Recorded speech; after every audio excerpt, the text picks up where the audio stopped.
그 네. 본질은 결국 다르지 않다는 거 아닌가요?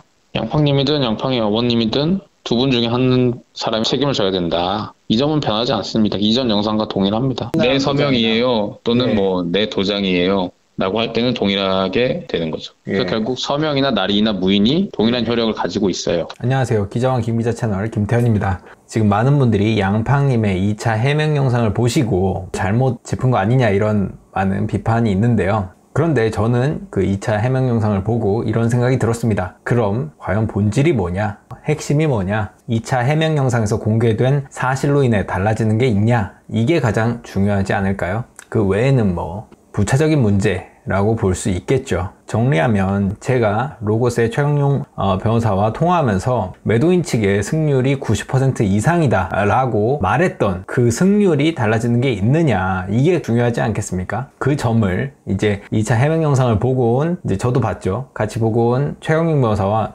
다시 한번 얘기를 나눠보도록 하겠습니다. 양팡님이 2차 해명 영상을 또 올렸는데요.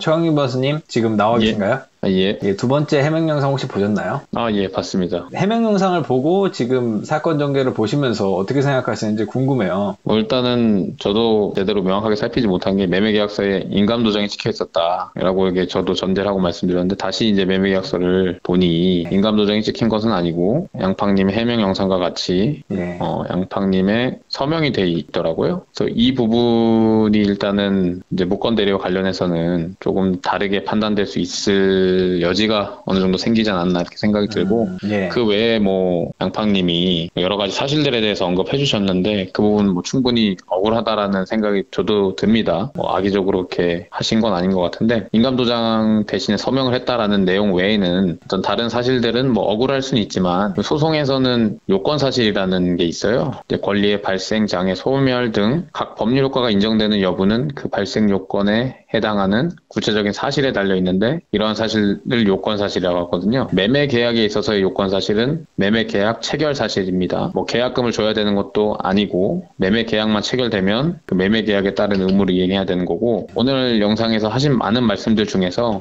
사실 매매 계약 체결 사실과 관련해서 어떤 경위에 대한 이야기는 많이 하셨지만, 이제 요건 사실에 해당하는 뭐 어떤 중요한 사실과 관련해서는 뭐 도장을 찍은 게 아니라 서명을 한 것이다 라는 내용만 사실 법적으로는 의미가 있을 것 같아요. 어머님은 도장을 찍은 적이 없는데 이제 도장을 찍었다라는 표현을 썼다고 해서, 도장을 찍었다는 표현이 계약서를 끝냈다 뭐 이런 표현처럼 이제 그냥 서명이든 도장이든 솔직히 큰 차이가 없기 때문에 그냥 도장을 찍었다라고 표현을 썼던 것 같은데, 이 부분에 착오를 드린 점 다시 한번 사과드리겠습니다. 예, 저도 사과드리겠습니다.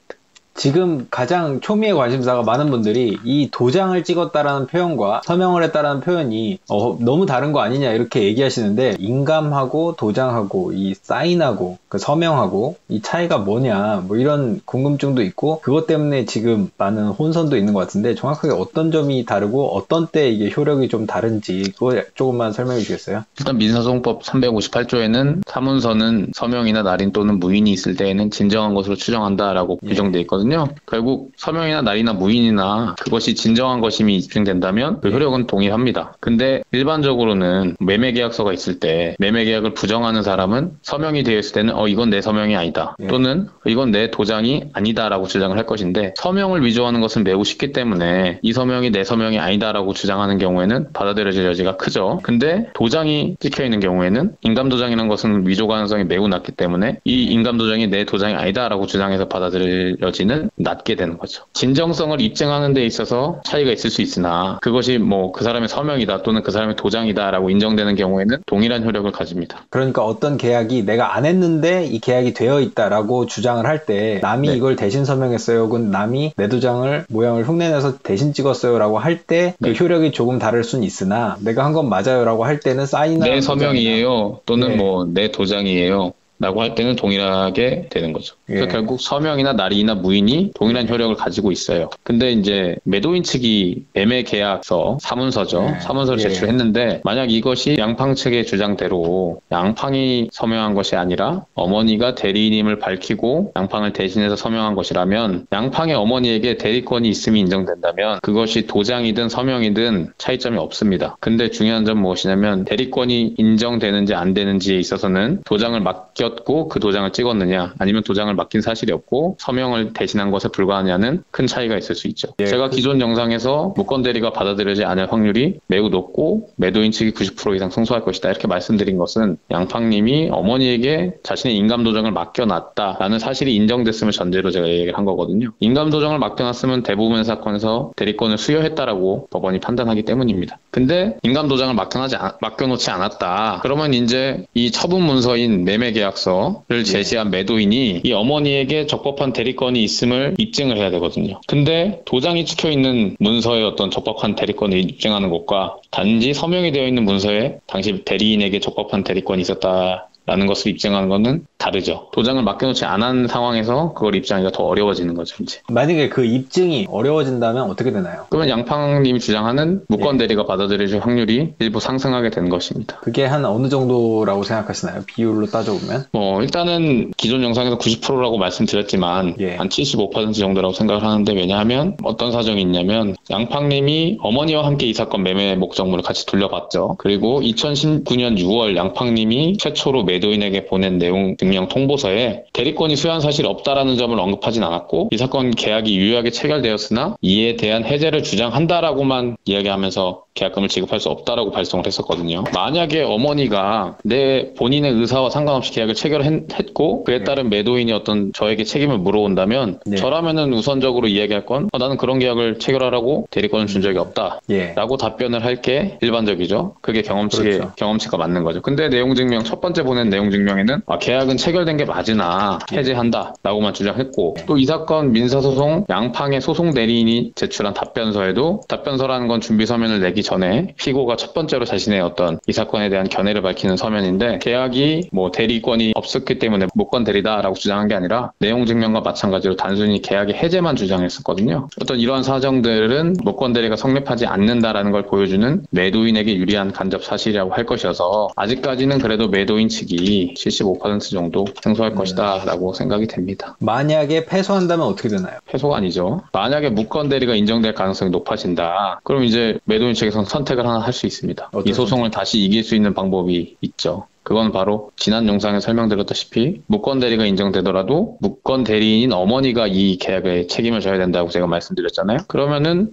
매도인 측으로서는 이 소송에서 지지 않기 위해서 양팡님의 어머니를 예비적 피고로 소송에 추가할 수가 있습니다. 그러면 다시 먼저 주의적 피고로 양팡님이 이 사건 계약에 책임을 져야 되고, 너무 어려울 것 같아요. 잠시만요. 주의적 피고 이런 거 너무 어려울 것 같아요. 좀 풀어서 설명해 주시겠어요? 주의적, 예비적 소송이라는 게 있습니다. 주의적이라는 것은 1차적으로 이 사람이 피고다라고 주장하는 거고, 그것이 인정되지 않을 때 예비적으로 그러면은 주의적 피고에 대한 책임이 인정되지 않으면 예비적으로 이 피고에 대한 책임이 인정되는지 살펴주십시오 라고 소송을 할 수가 있거든요. 그래서 주의적 피고인 양팡님에 대한 소송이 무권 대리임을 이유로 받아들여지지 않을 경우에 예비적으로 양팡님의 어머니를 무권 대리인의 계약 이행 책임에 따라서 계약금을 이행해야 된다라고 주장을 하면 다시 이제 매도인 측이 무권 대리가 인정되더라도 승소할 가능성이 훨씬 높은 거죠. 다시 또 90% 이상 상승하나요? 예. 이 전제는 뭐냐면 기존에 주장하고 있던 가계약이라든지 500만 원 계약금을 지급하지 않으면 계약이 해제된다는 해제 조건부 주장이라든지 이 두 주장은 사실 받아들여질 여지가 거의 없고, 그나마 무권 대리가 받아들여질 가능성이 있으나 무권 대리가 인정되더라도 어머니가 책임을 져야 되기 때문에 어머니를 예비적 피고로 추가를 하게 된다면 매도인이 소송에서 질 가능성은 매우 낮다라는 것입니다. 댓글 중에 서명은 대리로 할 수가 없다. 그러니까 대신해서 서명을 한 건 무효다 라는 주장도 있는데 어떻게 생각하시나요? 대리 서명, 서명 대리 이렇게 표현되는데, 명의자 본인에게 대신 서명할 수 있는 권한을 위임받았다고 한다면 도장을 대신 찍는 것과 마찬가지로 서명을 대리하는 것도 유효하게 법적인 효력이 본인에게 미칩니다. 따라서 이 사건에서 양팡의 어머님이 양팡으로부터 대신 계약 체결하세요 어머니, 또는 대신 서명하세요 어머니 이렇게 대리권을 위임받았고,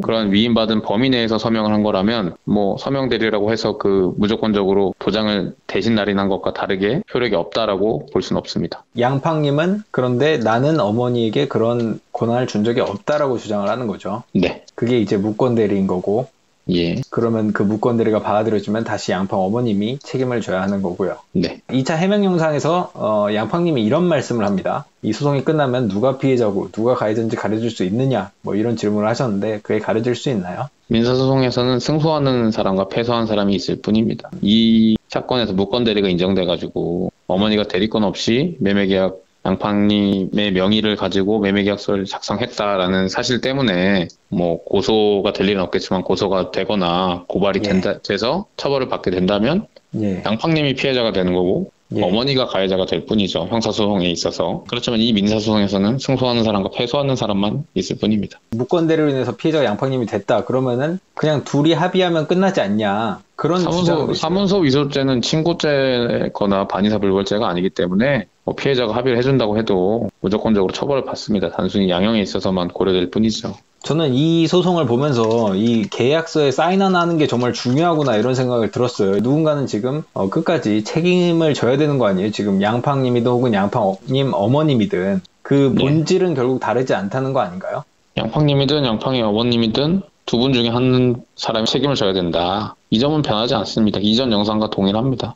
그렇기 때문에 약속은 지켜줘야 된다. 제가 저번에 말씀드렸다시피 따라서 의사표시는 항상 신중하게 생각을 하고 의사표시가 돼야 된다라고 말씀드릴 수 있겠네요. 양팡님이 부동산 중개인한테 자기가 설명을 잘못 들었다 이렇게 주장을 하고 있으신 것 같아요. 그럼 혹시 부동산 중개인은 어떤 처벌을 받거나 할 수도 있나요? 뭐 형사적인 처벌이라거나? 형사적인 처벌을 받을 점을 찾아볼 수는 없고요. 다만 계약의 유무효 여부나 해제 여부에 대해서 잘못 설명한 점에 대해서 민사상 손해배상 책임을 질 수는 있죠. 또 이런 점도 있었어요. 합의 노력을 양팡님은 계속했다. 근데 합의 노력이란 게 이게 어떤 의미가 있는지, 누가 회피하고 누가 만나려고 했는지 이런 부분이 또 중요하기도 한가요, 소송에서? 사실 아까 말씀드렸다시피 그건 요건 사실이 아니기 때문에 중요한 사정은 아니고 그 합의를 노력했다라고 하지만 사실 합의에서 중요한 거는 성의가 아니라 합의금으로 얼마를 지급하겠다라고 이야기한 것. 그러니까 합의금이 얼마냐가 중요한 거지 합의를 위해서 내가 얼마나 노력했느냐는 사실 중요하지 않습니다. 합의 금액이 1억 100만 원과 유사 또는 근접한 금액이었다고 한다면 이미 합의가 되었겠죠. 합의 금액이 얼마냐인지가 중요하지 뭐 합의를 위해서 얼마나 노력했느냐는 중요하지 않습니다. 합의금으로 100원을 제시하면서 매일매일 찾아가가지고 합의하자고 한다고 해서 뭐 소송에서 그걸 유리하게 보지는 않잖아요. 극단적으로 주장했을 때 그렇다는 거죠. 뭐 법조인은 사실 좀 극단을 항상 예상하고 움직여야 되기 때문에 그런 표현을 예시했습니다. 매도인이 이제 기자회견을 한다. 만약에 그 계약금을 제대로 지급하지 않을 시 기자회견을 한다는 것을 좀 일종의 협박으로 받아들였다라는 느낌의 이제 양팡님이 이런 얘기를 하셨어요. 그게 어떤 소송에서 의미가 있는 얘기인가요? 이것도 역시 요건 사실은 아닌가요? 네, 뭐 답을 알고 계시네요. 의미 없는 내용입니다. 사실 민사소송 안에서는. 뭐 그걸 가지고 협박, 공포심을 느껴서 상대방을 협박죄로 고소할 수 있을지 여부는 뭐 검토해볼 수 있겠지만 민사소송에서는 요건 사실이 아니어서 중요한 내용은 아닙니다. 지금 많은 분들이 혼동하는 게 뭐 가계약이나 이런 부분이 아예 존재하는 게 아니다. 이런 부분을 좀 새롭게 받아들이시는 것 같아요. 저는 그래서 이 사건이 많은 분들에게 좀 일종의 교훈이 될 수 있다고 생각하는데 이제 가계약이라는 말은 아예 없는 거네요. 계약서에 이 계약이 가계약이다. 그리고 어떤 조건이 충족되는 경우에는 계약이 무효가 된다. 이런 문구가 삽입되어 있으면 가계약이라고 불리진 않고 해제조건부 계약이다. 엄밀한 의미에서. 그렇죠. 그렇게 표현되고 그런 문구가 삽입되어 있거나 그러한 약정을 했음이 입증이 된다면 유효하겠지만 일반적으로 부동산에서 사용하는 가계약이다. 가계약금이다. 이런 얘기는 의미가 없다라고 보시는 게 맞을 것 같습니다. 이런 질문도 있었습니다. 변호사님 궁금한 게 있습니다. 만약 양팡 측에서 착오로 인한 의사표시로 계약을 취소할 수 있을까요? 이건 아예 받아들여지지 않을까요? 착오로 인한 의사표시가 취소되기 위해서는 중요 부분에 착오해야 되는데요. 매매 계약에 있어서 중요한 내용은 매매 대상, 목적물, 매매 대금 이 정도인데 이 사건에서는 뭘 착오했다라고 주장할 수 있을까요? 일단. 그리고 그것이 중요한 착오라고 주장할 수 있을까요? 이 두 가지 점을 한번 살펴봐야 될 건데 그 두 가지 점이 인정되지 않아서 취소될 여지는 없다라고 보여집니다. 그리고 저희는 이제 판결이 났다라고 표현을 안 쓰고 이제 공판이라는 표현을 썼던 것 같은데 오해를 하시는 부분도 있으신 것 같아요. 판결이 1심에서 어떻게 됐다 2심에서. 근데 아직 판결은 안 났습니다. 두 번의 재판이 있었을 뿐이죠. 네. 이제 5월달 중순에 3차 변론기일이 예정되어 있죠. 2차 해명 영상 보시면서 느낀 점 있으신가요? 억울하실 것 같아요. 공인중개사의 말만 믿었다고 한다면 사실 그리고 일반인이 계약을 체결할 때 있어서 1억짜리 매매계약 체결하면서 김현장 같은 큰 법률사무소나 변호사한테 자문을 받지는 않잖아요.